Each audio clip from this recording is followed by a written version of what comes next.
Yo, what's up? Welcome to my channel, Reaction TV Official mga kapatid. For every action, there is a reaction. Ika nga mga kapatid, ano? So, dako naman tayo sa channel ni Pipoy Tandok mga kapatid. So, medyo matagal na tayo hindi napupuntahan ang kanyang channel.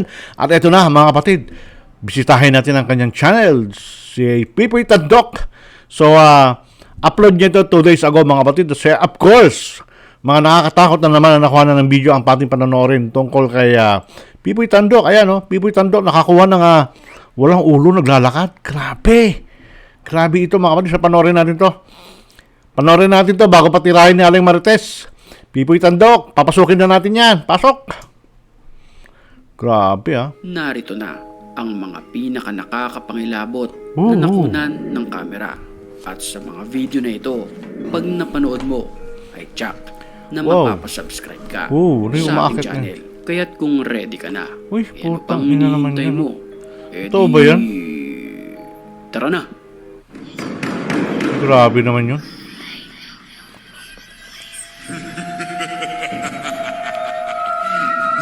Time check tayo mga kapatid. 1:02 ng hapon dito sa Toronto, Canada. February 26. So yung malapit na magkatapusan mga kapatid. Ano ba ang plano nyo? Magmamarso na. Yung mga single dyan, medyo na mag-asawa mga kapatid. Let's go! Tuloy-tuloy na natin to. Pipoy Tandok. Wow! Nakakagulat ka, Pipoy, Sa paunang video pa lang natin, ay talagang kikilabutan ka na. Kuha ang video na ito sa ganap na 3:00 ng madaling araw matapos magising.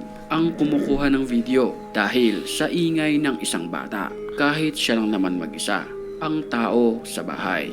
Oh. Oh. Oh. Parang wala namang ano. Uy! Putik, may tao, may bata nakasilip Ay! Lah. Nakakita siya ng isang bata na tumakbo sa kwarto. Pero nang ito'y puntahan, ay nakasarado ito. Nagulat ako. Creepy. Lah. Paano nakapasok yung bata doon? Tsaka hindi niya kayang abutin yung doorknob, mga kapatid. Ang late niya Sa video naman Tumagos? na ito, hindi mapakali ang aso na ito. Tila nakakaamoy ng kakaibang nilalang. Ang kwarto ay matagal nang bakante at walang nakatira.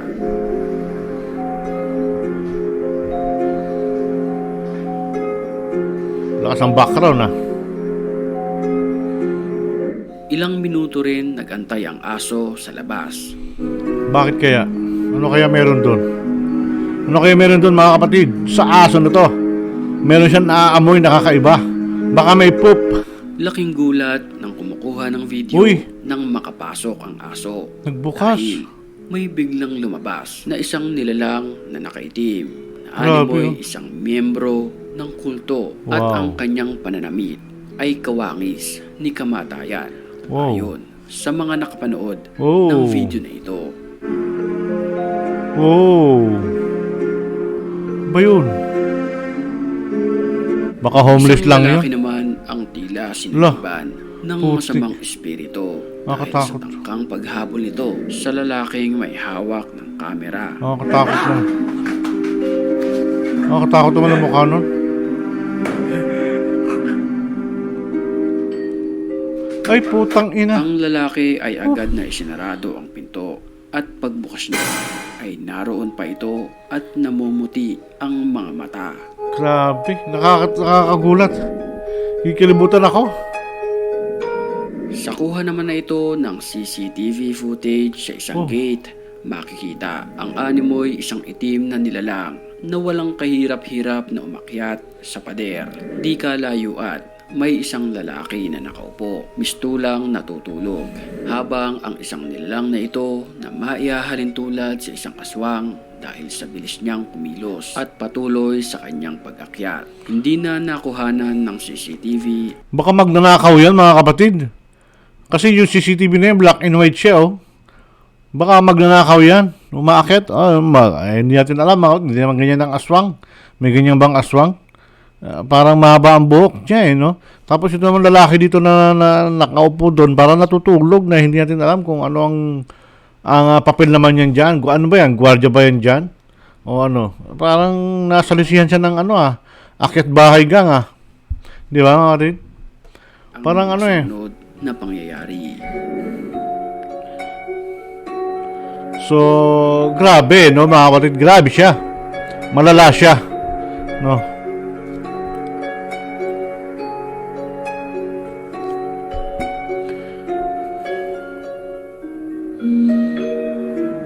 Habang ikinakasal naman ang babae na ito sa isang lalaki, makikita sa video na tahimik lamang ito. Pero maya-maya lamang ay tila magbabago ang kanyang anyo na para bang sinasaniban ng masamang espiritu. Oo.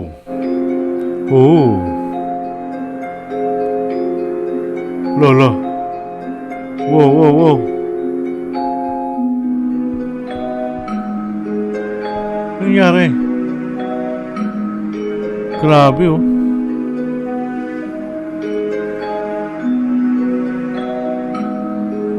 Pinasok ng mga ghost hunters ang isang abandonadong gusali na ito. Ang lugar isa di umano sa talamak ng mga pagpaparamdam ng isang matanda at hindi siya binigo ng mga sabi-sabi. Panoorin natin ang video.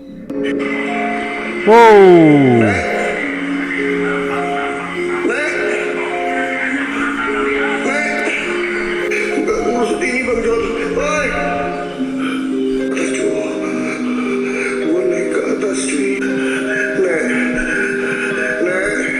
Grabe yun, no? Ang matandang kanyang hinahanap ay nagpakita sa kanya ng ilang beses at sa mga espasyo na kung saan siya pupunta ay naroon ang matanda. Grabe. Uy! Patay tayo dyan.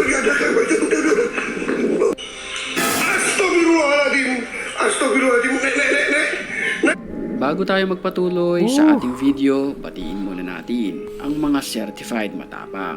At kung gusto mo rin mapabilang sa kanila, Grabe yun, no? Ito naman, ano naman kayang ganap nito? CCTV footage naman na ito. Nakunan ang isang paranormal activity. Mapapansin natin na mayroong tatlong babae na nag-uusap-usap.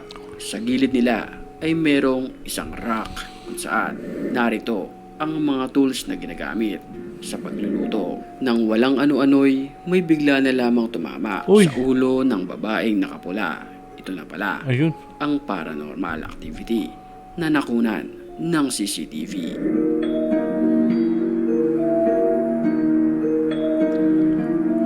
Ayun, oh. Oh. Pang ano yun eh, pang slice ng pizza, yung tumama sa kanya, no? Hinagis sa kanya. Grabe, ano? Pang slice ng pizza yun. Masakit yun.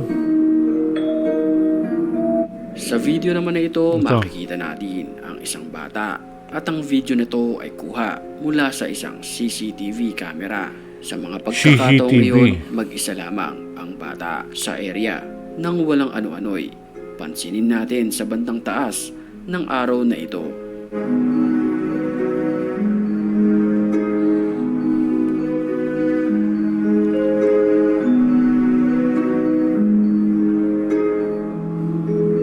Mapapansin natin sa video na para bang may isang multo na naglalakad. Napakahusay nung nakakita nito. Halos hindi mo yan makita. Ako nga, hindi ko makikita yan kung hindi tinuro ng araw dun eh. Ayan, oh. Hindi mo mapapansin yan. Grabe. May something dito. Hindi ko alam, ha. Sa inyo yan, mga kapatid, kung naniniwala kayo dito, mga kapatid. Ito ay transparent. Mahaba ang kanyang damit. Tila napansin ito ng bata at bigla na lamang itong nawala ng parang bula.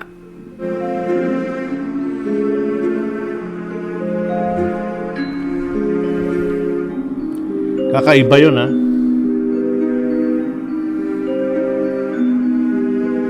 Sa dashcam footage naman na ito ng isang sasakyan, nakuhanan ang isang kakaibang nilalang na ito na pilit na lumalapit sa windshield ng sasakyan. Ayan, Maya-maya pa, ay ano yan? bigla itong nagdabog. Fake yan. Hindi ako naniniwala dyan. Nag-costume lang yan, sigurado ako. So, siyempre, kasama niya yung nagbibideo nasa may dashcam ng mga kotse. No? Siguro yun ang ginagawa niya. Kumukuha siya ng mga video na gano'n, tapos ina-upload niya sa social media. Parang gano'n. Pero yun, napakaliwanag na fake yun. Yung nag-costume lang yun, mga kapatid. Ewan ko sa inyo kung naniniwala kayo. Pero ako, hindi ako naniniwala doon, mga kapatid.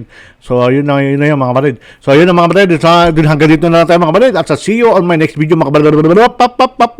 Wala namang umaabot dito eh. Wala namang nakakapanood sa sinasabi ko dito, mga kapatid. So, kahit anong sabihin ko dito, okay lang. So, shout out doon sa mga laging nanonood sa akin dito sa channel ko, mga kapatid. No? Alam nyo na kung sino kayo, mga kapatid. So, yun na yun. Hanggang dito na lang tayo. Bye-bye!